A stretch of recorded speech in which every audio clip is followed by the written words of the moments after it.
হরে কৃষ্ণ। আমি কৃষ্ণকে সবচেয়ে বেশি ভালোবাসি। এখন প্রহ্লাদ মহারাজের জড় জীবনের জটিলতা বিষয় বর্ণনা করছি।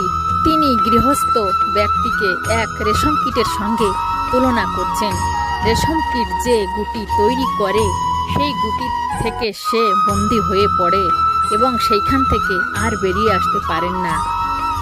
ঠিক তেমন জড়বাদী গৃহস্থরা এইভাবে বন্ধনগ্রস্ত হয়ে যায় যে তার সেই পারিবারিক আকর্ষণীয় রূপ গুটির থেকে বেরিয়ে আসতে পারেন না।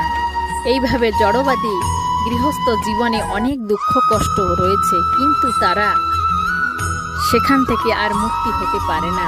কেন? তারা মনে করে যে मैथुन সৌভাগ এবং সুস্বাদু আহার ভোজন হচ্ছে অত্যন্ত সুরূপূর্ণ, তাই অনেক কষ্ট হলেও তারা এটা পরিত্যাগ করতে পারেন না।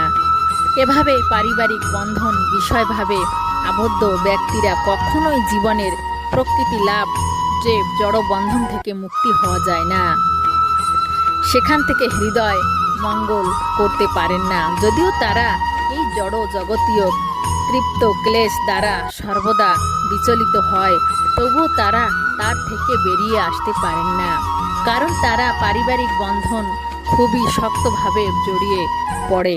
তারা এটা জানে না যে পারিবারিক বন্ধন আবদ্ধ হয় কিভাবে, নিজের সীমিত আয়ুকালকে তারা নষ্ট করছে। যে